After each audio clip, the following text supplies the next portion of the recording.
Okay, so today I'm going to share with you what to spend money on in a rental property and what to not bother with. Because ultimately what you're trying to do is maximize the rental and the attractiveness of the property. And sometimes what you value can be very, very different than what your tenants value. Okay, and some of the smallest, easiest, quickest things to do can make your property not just more attractive to rent, but where the tenants will stay there a lot longer term. And they may not be what you think.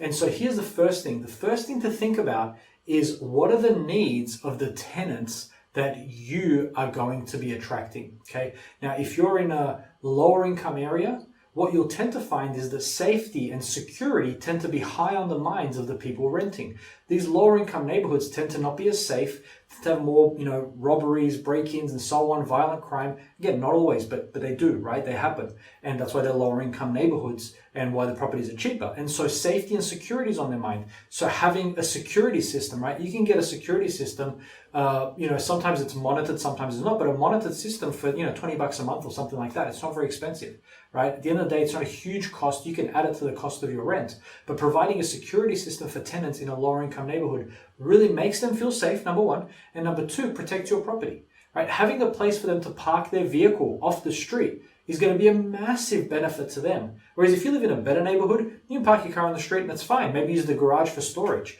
But if you're in a lower income neighborhood, having that garage available or at least some off-street parking for their vehicle is really, really valued. Right? If you're in a neighborhood with a lot of young people or students or whatever, you might choose to offer free Wi-Fi as part of that. How much is Wi-Fi, right? 30, 40, $50 a month. Yes, it's money, but the point is, if you give them Wi-Fi for free and they can watch Netflix or do whatever they want to do, offer Netflix, right? Netflix is like $12 a month.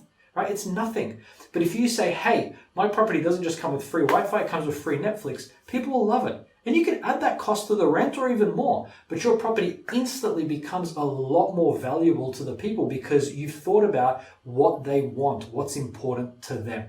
Okay, so there are so many things that you can use to maximize not just the value of your property in people's eyes, but gets them to stay there longer because they think, okay, if I go to this other place, I'm not going to have someone to park my vehicle, or I don't have a security system, or if I move out, I'm not going to have internet and I'm not going to have Wi-Fi. Now, you might, Netflix, and you might think, well, who cares? They can just get their own Netflix. Yeah, but people don't think like that.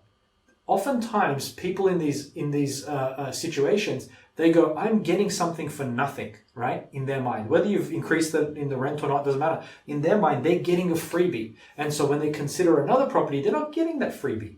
And so it makes your property look better and it helps people to stay longer, right? Consider in many properties, there's so many ways to add value to what those people are really, really going to appreciate. And unless you're creative as a property owner, you're going to struggle to attract the best tenants and more importantly, keep them, because any other property that comes up, if the price is slightly cheaper, they could jump ship. But if you create a situation where they get something that they don't really get from anywhere else, they're going to value it more. They're more likely to pay the rent on time. They're more likely to treat the property well because you're giving them something special. And so there's so many creative ways, and I'll share in other videos, ways that you can not just help your tenants stay longer, but attract better tenants, and ultimately just make more money.